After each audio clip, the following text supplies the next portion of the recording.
이스라엘의 족보는 이러하니라. 과 하란을 낳고 하란은 롯을 낳았으며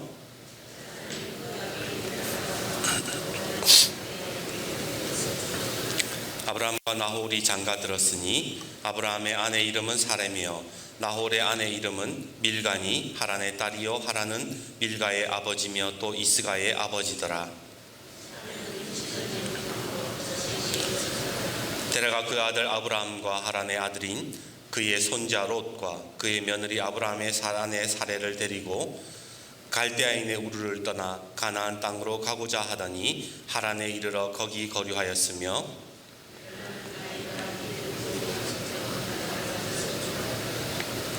여호와께서 아브라함에게 이르시되 너는 너의 고향과 친척과 아버지의 집을 떠나 내가 내게 보여줄 땅으로 가라.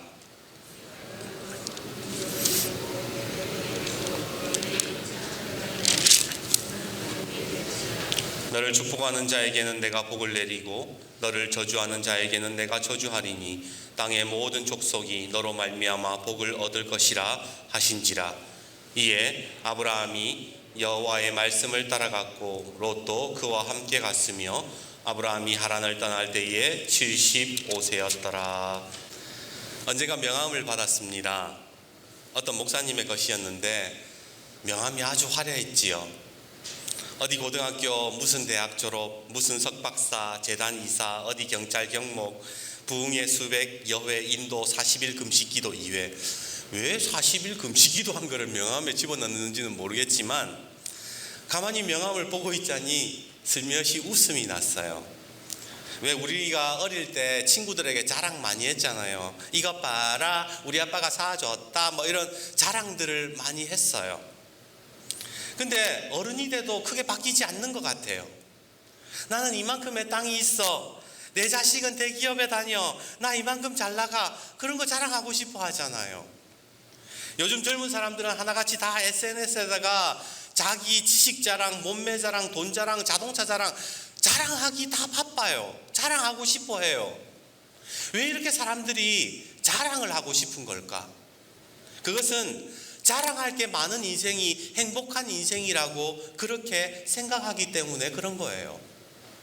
그것도 그럴 것이 여러분 복이라는 한자 아시잖아요. 한자를 한번 보면 이렇게 돼 있어요. 복이라는 글자 옆에 좌변에 보일 시자라는 글자가 있어요. 그리고 우변에 위에 한일, 입구, 밭전. 이 말이 무슨 말이냐? 풀어서 말하면 한 사람의 입이 밭을 보여주면서 자랑질한다는 거예요. 그게 복이라는 거예요. 나 이만큼의 밭이 있어. 나 이만큼 땅이 있어. 그러면 사람들이 뭐라 그래요? 야, 복 받았네. 그렇게 말하는 게 복이라는 한자라는 겁니다. 그럼 여러분에게 한번 여쭤볼게요. 여러분은 보여줄 게 많으세요? 자랑할 게 많은 인생이세요? 언젠가 또 한 번은 어느 교회 집사님한테 명함을 받았습니다. 근데 그 명함은 너무 단순했어요. 회사, 자기 이름, 연락처, 그리고 뒷면에 글씨 한 줄만 딱 있었습니다. 그 글씨가 뭐냐? 당신이 더 행복했으면 좋겠습니다. 예수 믿으세요. 여러분은 어떤 명함이 더 아름답다고 생각하세요?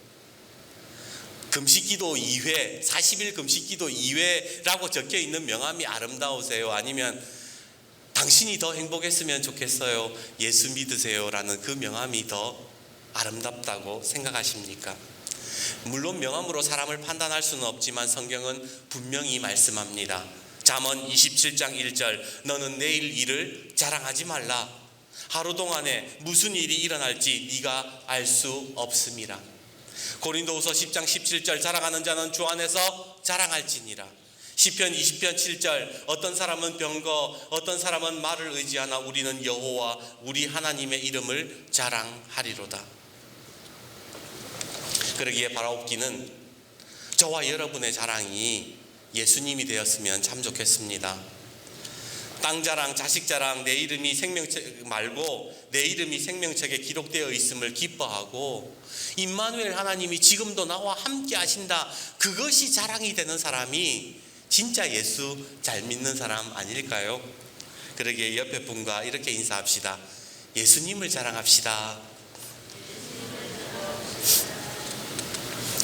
오늘 본문에서 우리는 아브라함이라는 사람을 만나게 되지요. 사실 그는 별로 자랑할 거리가 없는 인생이었습니다. 왜냐하면 이 사람은 가정 환경이 별로 안 좋아. 27절과 11장 27절과 28절을 한번 보세요. 자, 오늘 아브라함 가정이 나오는데 데라의 족보는 이러하니라. 데라는 아브라함과 나홀과 하란을 낳고 하란은 롯을 낳았으며 하란은 그 아비 데라보다 먼저 고향 갈대아인의 우르에서 죽었더라.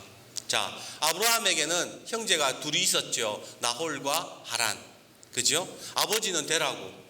자, 그런데 그 가정에 무슨 일이 일어나요? 자식이 먼저 죽는 일이 일어났다라는 겁니다. 하란은 그 아비 데라보다 먼저 고향에서 죽었다 이렇게 돼 있잖아요. 아버지보다 먼저 죽었다는 거예요. 사실 가정에 자식이 먼저 죽는다는 거 얼마나 큰 상처인지 모릅니다. 옛말에 부모가 죽으면 눈물 나지만 자식이 먼저 죽으면 피눈물 난다고. 이 하란의 죽음은 아버지 데라에게 있어서 큰 상처였을 뿐만 아니라 그 형제에게도 그것이 큰 아픔이었을 거예요. 근데 30절을 보면 또 뭐라고 되어 있어요? 사례는 임신하지 못함으로 자식이 없었더라 이렇게 되어 있어요. 사실 이 데라의 족보를 보면 순서가 나와 있잖아요. 아브라함과 나홀과 하란. 이래서 하란이 맨 끝에 있으니까 막내인가 보구나 이렇게 생각하지만 하란은 막내가 아니에요. 하란은 장남이에요.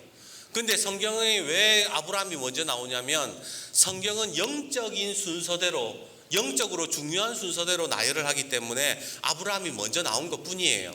하란이 장남입니다. 자, 그런데 생각해 보세요.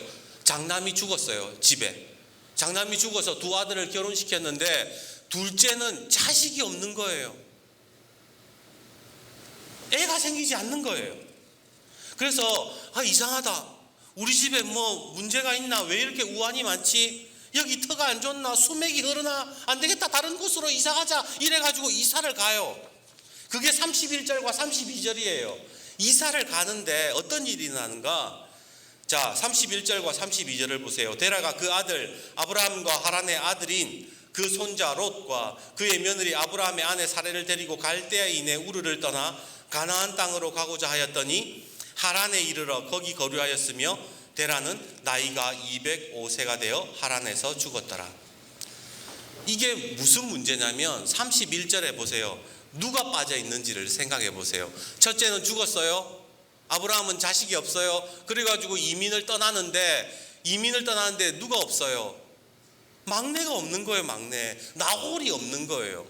지금 떠난 사람, 이 사람이 막내가 난 여기에 안 간다, 난 여기 남아있겠다 뭐 했는지 안 간 건지 못 간 건지는 알 수 없지만 가족이 어떻게 돼요? 뿔뿔이 흩어졌다라는 겁니다. 이민을 가면서. 게다가 아버지 데라는 목적지에 가지도 못하고 가나안 땅으로 간다 그러다가 뭐예요? 고생만 하다가 도중에서 죽었다라는 겁니다. 정리해 볼까요? 아브라함의 집은 장남이 죽었고 아브라함은 자식이 없고 막내 동생은 가족과 헤어졌으며 아버지 데라는 고생만 하다가 죽었다. 이것이 아브라함 가정의 지금 가정사라는 겁니다. 이런 집을 복받았다고 이야기할 수 있습니까? 아브라함이 나는 우리 집은 이 정도로 잘 나가, 우리 집 괜찮아, 그렇게 자랑할 거리가 있었습니까? 아니에요. 아브라함은 말 그대로 복 없는 집안이었고 박복한 집안이었다라는 겁니다. 그런데 오늘 11장에 그런 아브라함의 집안에 12장으로 넘어와서 하나님이 아브라함에게 나타나셔서 그러는 거예요. 자, 12장 1절과 2절을 같이 한번 읽어봅시다. 12장 1절과 2절 시작. 여호와께서 아브라함에게 이르시되 너는 너의 고향과 친척과 아버지의 집을 떠나 내가 내게 보여줄 땅으로 가라. 내가 너로 큰 민족을 이루고 내게 복을 주어 내 이름을 창대하게 하리니 너는 복이 될지라. 그리고 3절에 하나님이 그러세요. 너를 축복하는 자에게 내가 복을 내리고 너를 저주하는 자에게 내가 저주하리니 땅의 모든 족속이 너로 말미암아 복을 얻을 것이니라 하신지라. 하나님이 박복한 아브라함에게 나타나셔가지고 야, 내가 너한테 복 줄게. 너희 네 이름 창대하게 해줄게. 너 축복하는 내가 너 보호해 줄게. 하나님이 그렇게 약속하셨다라는 겁니다. 근데 제가 말씀을 읽으면서 늘 궁금한 게 있어요. 그게 뭐냐면 왜 하나님은 아브라함을 찾아왔냐라는 겁니다. 아브라함은 자랑할 거리가 없는 사람이잖아요. 뭐 특별하고 대단한 게 없는 사람입니다. 그런데 왜 그 수많은 사람들 중에 왜 하나님이 아브라함을 찾아왔냐라는 거예요. 왜 찾아왔죠? 아브라함에게 물어보면 아브라함이 뭐라 그럴 것 같아요? 그러게 말이에요. 자기도 뭐 이유를 알 수가 없을 거예요. 가만히 말씀을 묵상하는데 이 말씀이 저와 여러분에게도 그대로 적용이 되더라는 겁니다. 여러분 왜 예수를 믿게 됐죠? 왜 하나님이 여러분의 가정을 부르시고 여러분을 부르시고 여러분에게 구원을 주시고 여러분에게 왜 생명을 주시는 겁니까? 왜 하나님 믿게 하시는 거죠? 제가 이야기 하나 해드릴게요. 일본에 도모다카 시모지라는 사람이 있어요. 그 사람은 사형수였습니다. 당시 일본 정부는 사형수를 그냥 바로 죽이지 않았어요. 이왕 죽을 목숨 바쳐 나라를 위해서 일해라 그래가지고 일본 북해도 탄광에 보내버렸습니다. 그래서 죽을 때까지 거기에서 석탄 캐다가 죽게 만들었던 것이지요. 그래서 사람들이 탄광 간다 그러면 아이고 저 사형수네, 저거 죽은 목숨이네, 그렇게 이야기를 했다라는 겁니다. 그렇게 이 시모지가 탄광에서 일을 하고 있는 어느 날 어머니가 면회를 와요. 엄마가 막 울면서 아들아 힘들지는 않느냐, 엄마가 미안하다. 그러니까 이 아들이 신경질이 나는 거예요. 뭐 어차피 죽을 인생인데 뭐 한다고 찾아와가지고. 그래서 막 신경질적으로 쏘아붙이죠. 여기 뭐하러 왔어? 꼴도 보기 싫어, 빨리 가. 그래가지고 엄마랑 한마디도 안 해요. 이 엄마가 아무 말 못하고 그냥 눈물 지으면서 보따리 하나 놓고 갔는데 숙소에 와서 보따리를 풀어보니까 성경책이 들어있어요. 이거 뭐야? 내가 없는 동안에 이 아줌마가 예수쟁이가 됐네 그러면서 재수 없다고 성경책을 방바닥에 던져버렸어요. 그리고 굴러다니던 그 성경책을 보던 죄수들이 성경책을 보니까 종이가 괜찮거든요. 그래서 종이를 찢어다가 담배를 말아서 피기 시작합니다. 근데 이 시모지가 그걸 보니까 또 마음이 좋지 않아요. 재수 없다고 성경책을 던져버리기는 했지만 그래도 우리 엄마가 3,000리를 걸어와가지고 준 성경책인데 저것들이 담배를 피니까 꼴보기 싫잖아요. 다시 뺏었습니다. 그리고 그때부터 성경책을 읽기 시작하는데 일하는 시간을 제외하고 계속 한 장 한 장 성경을 읽어갔대요. 다른 죄수들은 쉬는 시간 담배 피우고 음담패설하고 시시콜콜한 잡담을 하는데 자기는 그러고 싶지 않은 거예요. 성경을 좀 읽고 싶은 거예요. 그래서 자꾸만 떨어져서 지내면서 성경을 읽다가 하루는 그날도 쉬는 시간에 사람들이 없는 갱도를 찾아서 성경을 읽는데 갑자기 막 벼락치는 소리가 들리더니 그 잡담하던 사람들이 장소가 완전히 메모리 돼서 폭삭 주저앉아 버린 겁니다. 그 함께 일하던 37명의 사람이 그 자리에서 즉사를 했어요. 뭐 우연인지 필연인지는 모르겠지만 성경을 읽다가 일어난 사건이기에 하나님이 나를 살려주셨구나라는 생각이 들었던 겁니다. 그리고 그 자리에서 예수님을 영접하면서 그때부터 기도하고 다시 말씀을 읽기 시작하는데 삶이 달라지는 거예요. 말씀을 읽으면서 그 사람이 다르게 바뀌기 시작하는 거예요. 착실하게 수감 생활을 하고 모범수가 되고 죄수들에게 간증 전하고 복음 전하고 그러면서 기적이 일어나요. 사형 선고를 받은 사람인데 오히려 감형을 받아서 그 탄광에서 추록을 하게 되었던 겁니다. 집에 들어오니까 어머니는 이미 세상을 떠나고 없습니다. 어머니 산소를 찾아서 펑펑 울면서 잘못을 빌었어요. 그리고 참회하는 마음으로 양로원을 세웁니다. 우리 엄마, 불쌍한 우리 엄마, 내가 고생만 시키다가 그렇게 보내드렸구나. 남아있는 다른 부모님이라도 제대로 모셔야겠다. 그래서 양로원을 세우고 계속해서 돈을 모아서 중고등학교 6개를 세우고 나중에는 일본 정부가 주는 교육자 대상도 받게 됩니다. 그는 그리고 77살에 하나님의 부르심을 받게 되었다고 하지요. 이 사람의 이야기를 보다가 그런 생각이 들어요. 하나님은 일본의 그 수많은 사람들 중에 왜 이 사람을 부르셨을까? 일본에는 도깨비부터 시작해서 우상이 천지백갈이거든요. 그런데 그 천지백갈이 중에서도 하지만요, 신학자, 정말로 신학에 정통한 사람들도 많아요. 진짜 예수쟁이들도 일본에 많아요. 그런데 왜 그 좋은 신학자들, 그 정통한 그리스도인들을 놔두고 왜 하나님은 이 토모가 시모지라는 이 사람을 왜 사형수를 부르셨을까라는 생각이 들었던 겁니다. 왜 부르셨을까요? 아브라함도 마찬가지입니다. 왜 하필 아브라함인가? 그는 자랑할 것 없는 흙수저였고 특별할 것도 없는데 왜 아브라함을 부르셨을까? 그 이유가 2절에 나온다라는 거예요. 12장 2절 한번 보세요. 12장 2절. 하나님이 아브라함에게 뭐라 그러세요? 내가 너로 큰 민족을 이루고 내게 복을 주어 내 이름을 창대케 하리니 너는 뭐가 될지라?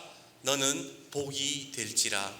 하나님이 아브라함을 부르신 이유가 네가 복이 되게 하기 위해서 불렀다라고 하신 거예요. 하나님이 아브라함에 그래요. 야, 너 큰 민족 이루게 해줄게. 네 이름 명예가 창대하게 해줄게. 근데 거기에서 끝나는 게 아니라 뭐라고? 마지막에 너 자신이 복이 되는 인생을 살게 하기 위해서 내가 너에게 찾아왔다. 하나님이 그렇게 말씀하신 겁니다. 하나님은요, 우리에게 복 몇 개 지어주고 그렇게 끝내는 인생을 살기를 원하지 않으세요. 여러분, 예수 믿는다는 거는요, 내가 하나님께 받은 복 몇 개 가지고 평생을 살아가는 게 그게 하나님의 목적이 아니에요. 하나님의 목표가 아니에요. 나는 이런 응답 받았어, 나는 이런 은혜 받았어 자랑질하면서 사는 게 신앙이 아니라 우리가 하나님의 은혜를 받고 나중에 진짜 복이 되는 인생, 복을 전해줄 수 있는 인생, 나로 인해서 가정이 잘 되고 자녀가 잘 되고 다른 사람들이 복을 받는 복으로 살아가는 인생이 되게 하기 위해서 하나님이 아브라함을 부르시고 우리를 부르신 겁니다. 언제가 이런 이야기 들었어요. 어느 교회 집사님이 얘기를 하는데 자기는 늘 이렇게 기도한대요. 하나님, 로또 좀 되게 해주세요. 딱 한 번만 당첨되게 해주시면 내가 11조도 하고 교회 진짜 열심히 섬길게요. 만약 그렇게 해서 당첨이 됐다 칩시다. 그분 어떻게 살 것 같아요? 정말로 아브라함처럼 살아갈 수 있을까요? 로또 당첨되면 아브라함처럼 살 수 있을까요? 오늘 우리가 구하는 것이 돈 더 많이 벌게 해주세요, 땅값 오르게 해주세요, 그런 단순한 것이라면 하나님이 바라시는 인생이 아니라는 거예요. 왜? 그건 하나님의 목표가 아니니까.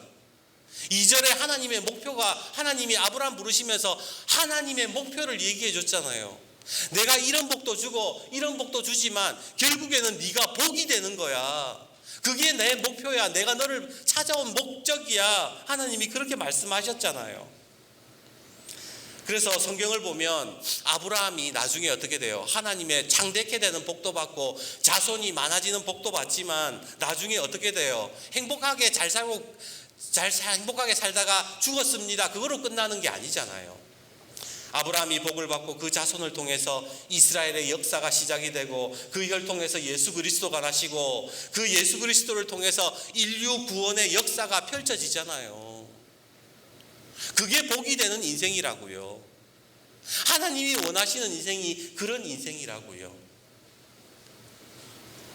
그래서 우리는 오늘 하나님이 왜 나를 예수 믿게 하셨나, 왜 나를 부르셨나 고민할 수 있어야 되고 생각할 수 있어야 되는 겁니다. 자, 그렇다면 오늘 하나님이 복이 되는 인생, 하나님이 말씀하시는 원하시는 그 인생을 살려면, 복이 되는 인생을 살려면 어떻게 살아야 되는가, 이 말씀만 나누고 말씀을 마치겠습니다. 12장 4절을 봅시다. 4절입니다. 이에 아브라함이 여호와의 말씀을 따라갔고 롯도 그와 함께 갔으며 아브라함이 하란을 떠날 때에 75세였더라. 사람은요, 뭘 따라가느냐에 따라서 인생이 달라진대요. 파리를 따라가면 화장실을 가게 되고요. 벌을 따라가면 꽃을 만나게 된대요. 도둑을 따라가면 담을 넘게 되고 스승을 따라가면 지식을 얻게 된답니다. 우리가 살아가면서 내 생각만 따라가면 내 수준을 벗어나지 못하고 하나님 생각을 따라가면 기적이 일어난대요. 성경을 보십시오. 이방 여인 룻은 나오미의 믿음을 따랐을 때에 예수님 족보에 오르게 되었고, 베드로는 예수님을 따라가면서 복음의 사도가 되지 않습니까? 로또에 당첨되는 것이 복이 아니에요. 자랑할 게 많은 게 복이 아니에요. 진정한 복은 하나님의 말씀을 따라가서 복이 되는 인생이 되는 겁니다. 여러분들도 느끼시겠지만 언제부턴가 한국교회는 근심이 깊어졌습니다. 성도 줄어든다, 예산 줄어든다, 미래가 보이지 않는다. 그런데 곰곰이 생각해 보면 우리가 무엇을 따라갔는가를 생각해 볼 필요가 있습니다. 우리가 무엇을 따라갔던가요? 복음이 아니라 부흥, 복음이 아니라 성장을 따라갔기 때문은 아닐까요? 한때 경영학과 나온 목사님들이 인기가 짱이었습니다. 왜? 교회 경영 잘할 것 같다고. 미국 유학 갔다 온 목사님들 서로 모셔가라 그랬어요. 왜? 최고의 신학 배웠다고. 우리 교회 정도 사이즈면 이 정도 목사 되어야 된다고 기준 제시하고 교회 자존심 따라갔잖아요. 그러면서 교회가 약해지고 교회가 무너졌던 겁니다. 제가 말씀드리는 것은 경영학과 나온 목사님, 유학 갔다 온 목사님 써서 잘못되었다는 이야기가 아니라 교회가 무엇을 따라갔느냐, 무엇을 추구했느냐라는 것을 이야기하는 겁니다. 오늘 여러분들은 어떠세요? 신앙생활 하시면서 로또 좀 당첨되게 해주세요. 땅값 오르게 해주세요. 아니면 뭐 잘되게 해주세요. 하나님의 복, 하나님이 주시는 그 선물, 복을 따라가는 겁니까? 아니면 하나님의 말씀을 따라가는 신앙을 살아가시는 겁니까? 중요한 것은 우리가 하나님의 말씀을 따라가지 않으면, 하나님의 말씀 속에 거하지 않으면 우리는 의미 없는 복을 추구하면서 잘못된 인생을 살아가게 되더라는 겁니다. 이제 말씀을 맺겠습니다. 우리 명절 되면 늘 그렇게 인사하잖아요. 새해 복 많이 받으세요. 저는 인사 좀 바꾸었으면 좋겠어요. 새해 복 많이 받으세요가 아니라 새해 복이 되십시오. 왜? 하나님의 목적, 하나님이 원하시는 것은 우리가 복받는 인생을 넘어서서 복이 되는 인생을 살기를 원하시기 때문입니다. 그래서 우리 예수 믿는 사람들은요, 복받은 거 자랑하는 인생이 아니라 내가 복이 되어서, 쉽게 말하면 내가 복덩어리가 되어서 내가 있는 가정, 내가 있는 공동체, 그곳에서 아브라함과 같이 생명의 역사를 펼쳐나갈 수 있는 복이 되는 사람, 그 사람이 하나님이 원하시는 찾아오신 목적이고 오늘 우리에게 원하시는 하나님의 요구입니다. 그러기에 오늘 하나님께서 저와 여러분에게 하나님이 주시는 복뿐만이 아니라 받지 말라는 얘기가 아니에요. 그것을 받고 그것을 넘어서서 복이 되는 인생이 되시기를 주님의 이름으로 축복합니다. 우리 옆에 분과 이렇게 인사합시다. 새해 복이 되십시오.